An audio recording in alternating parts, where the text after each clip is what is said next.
W124 seats. This is, well, to give you perspective, this is the front driver's seat in the back of the wagon. I dragged it back through here instead of trying to get it out through the driver's door. I folded the seats down and dragged it out this way, which is a lot easier. So, issue in mine is that the butt part, the back part, this part doesn't go up and down. So the chair goes forwards and back. The recline and incline works fine. The front butt part pivots up and down, but the back wouldn't on one side. So what would happen was the seat butt would basically be like, instead of going up like that, say the tip of my fingers is the back of the seat, instead of the butt part going up and down like that, it was kind of going like this, because one side wasn't going up, only this other side was going up, so it was all making it cockeyed instead of going up equally. So the one that controls that is these motors here, is this top motor. It does that butt part, the back of the butt part, tilt up and down. It has two cables going into it, one here, which goes down to this little gear housing here. You can see these spikes right here, right? Well, the other side, to make them go up at the same time, has another gear housing as well. And you can see on this one that if I can find the lid. Oh, here it is. There. I've taken the lid off as such, because I wanted to see where the cable was coming in. The cable is supposed to come in right here from that white plastic thing across to here. And as you can tell right now, there's nothing there because I've already disconnected the other side of the motor, because again, there's one right here. I can point to it. There's one right there that goes to this gear, and the other side of the same motor right here goes through and around to this gear. So what I simply did was I don't think I had to do it, but I was just learning. There's these two screws right here. One, two, that screw into the motor. Because I was trying to figure out, well, how do you get this thing out of here? What it is that collar slips into that black plastic round thing. You can see, sorry, it's going to take a while to point at each of these. It's nighttime, I can't see very well. You can tell that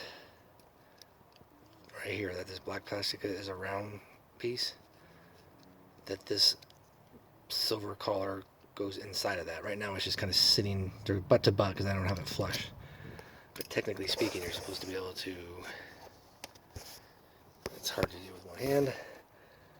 If I can get it right, it's supposed to go inside there. I just can't do it with one hand right now. But anyways, I don't know if taking these two bracket bolts out is necessary. I just wanted it to do, let's see. Sorry, I'm rambling here. I just wanted it to, the bracket to go like this.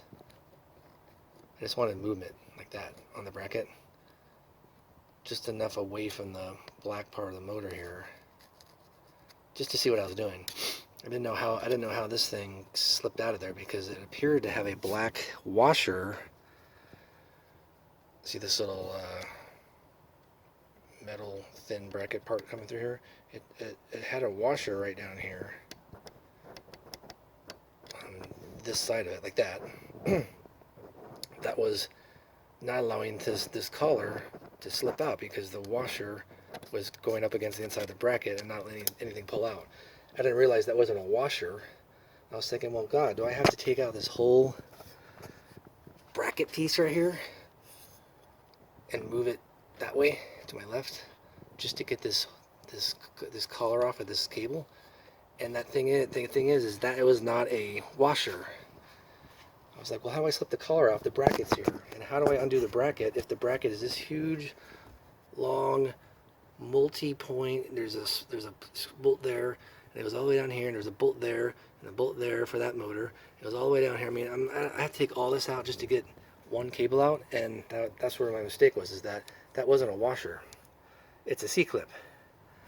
That C-clip slips down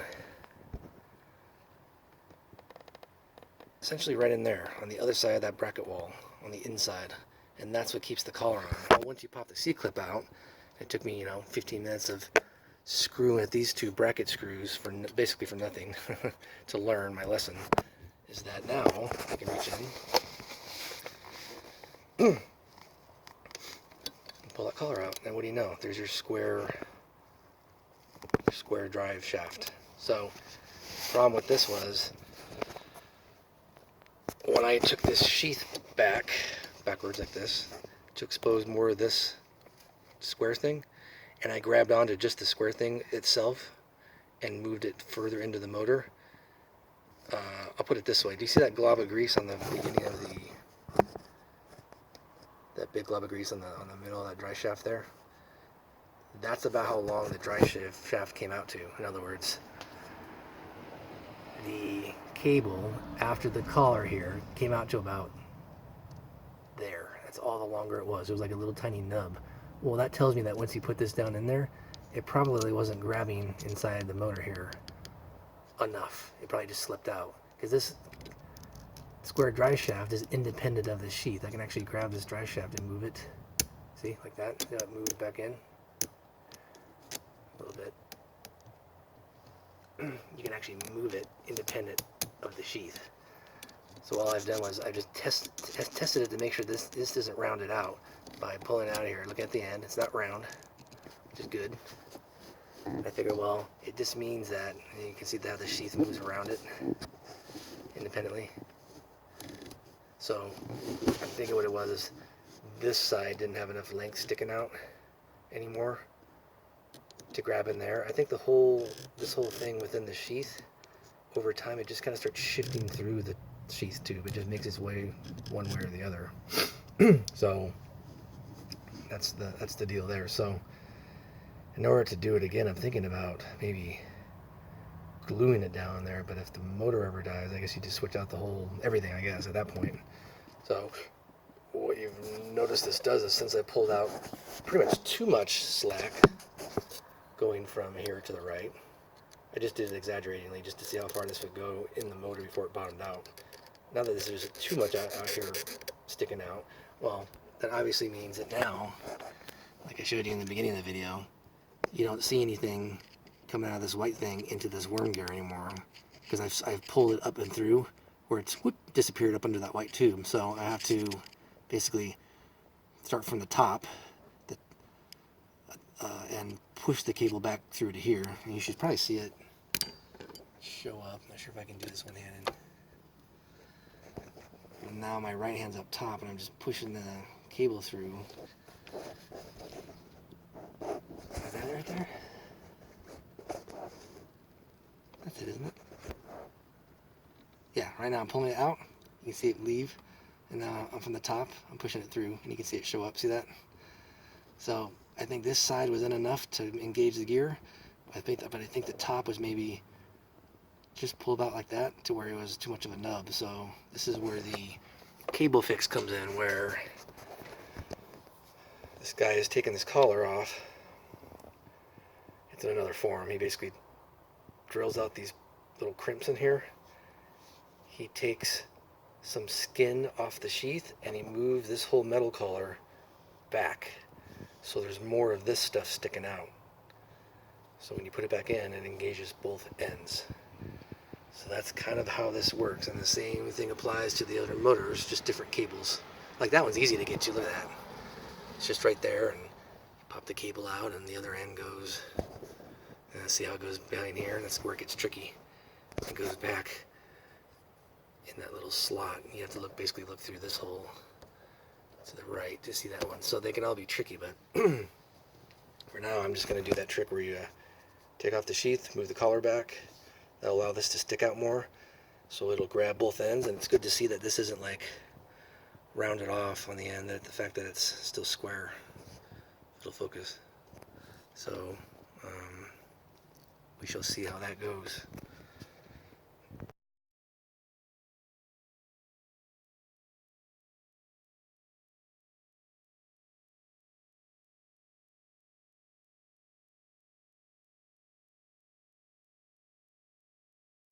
Okay, so now what I'm going to do is, see that little crimp mark? There's 4 little crimps. My phone light died, so I'm using a flashlight, sorry. So there's these 4 crimp marks on that collar.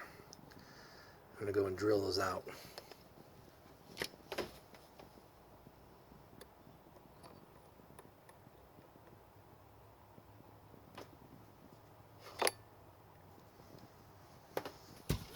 Obviously, you're not going to do it one-handed, so I'm going to drill all 4 of those out, get the collar off.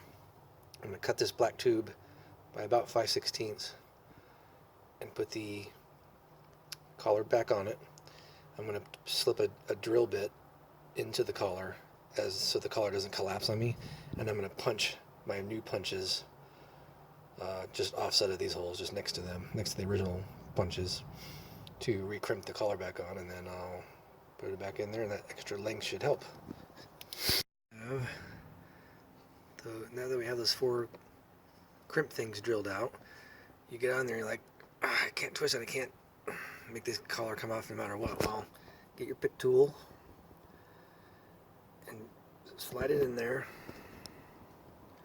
under that skin like you're aiming towards that hole, and twist it clockwise as if you're going to do kind of like that, but underneath here.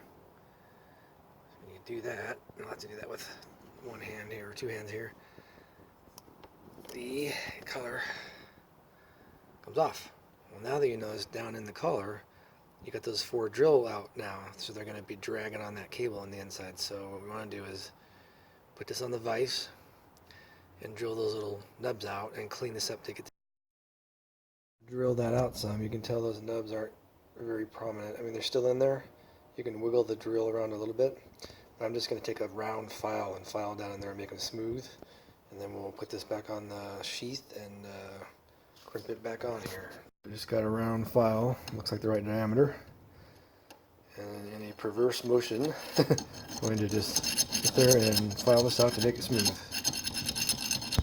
So now I'm doing some test fits. Now that you can see that this sticks out a lot farther than it used to, when I push this all the way in and it stops, it bottomed out in here. You can see when I pull it out of there, it comes out right to about there. See how it's like out? Push that back in until it bottoms out. It doesn't need to be that far. You can pull it up just a bit like that. Which means you have this much sticking out on this side. Then you can feed that back through. So now that this side is out on one tooth, and the side that's still hooked up that's good on this cable, that isn't disconnected from the motor, it wasn't broken, this side of the motor was. Since this one's appropriate, well, look how far out it is. So you can sit here with your hand and turn this until these gears start moving, but it moves so slowly, you're going to have to sit there and twist this for 15 minutes with your hand to get this black lever to be an equal amount of teeth as this one is. So what I'm going to do is I'm going to hook my drill up to the square part right here, and spin the drill so that this seats all the way till it stops. So now I know they're even. Then I can hook the cable in, put my C-clip back in, and call it a night. I have a drill grabbed on the end of that square thing. As you can tell, spin the drill up, and there's moving it. I'm going to keep moving it until I get to the right teeth. You can tell it takes a while. Let's stop. Right on that 5th speed, I'm going to slow down. Now when these 2 sides are even, I know I can put the cable back in. So now that the drill has that set to the right number of teeth until it's stopped, so it's even with this side. Let's say this side wasn't even to begin with, I should just retract a little bit. So if this is only like 3 or 4 teeth in, it's like halfway down, halfway up, what you do is you supply power to that yellow and green wire from a 12-volt source, and that'll turn the motor one way, and then you switch them and it'll turn the motor the other way. So what I did was I put power to that motor so that this side of the cable that's already hooked up okay would make this go all the way until those teeth stopped at their full extension. And then I just matched it by hand over here, then hook the cable up. Or vice versa. You can put the power on these two wires until these teeth are not showing at all, where in other words going all the way up that way. And then by hand you just twist the cable the opposite way to get that to match. Either way, either all the way out, all the way in, as long as they both match. When you put this back into the motor on this side, then you're good to go. So the video started? There it goes. Okay, it's the next day. So I decided to put on the little clamps because when I had drilled these out, these crimps, and made my own crimps, I didn't have the whole cable out of the car. I was trying to set a punch with a hammer up against this frame or on this bar, and you know, you're slipping off and everything when you go to hit the hammer. I don't want to take the risk of undoing both ends of the cables, just one. Both ends with very limited access under here to get to the other end, unless you take this whole entire thing off the seat. No thanks. Was not feasible. So the crimps, I realized when I went to manipulate the cable later, the color popped off and the cable came out of the motor. So I got little clamps, and I put half the clamp on the rubber or on the the black plastic here, and half the clamp on the collar, and it seems to hold very, very well. So that's another idea to do instead of the actual using a punch to crimp it.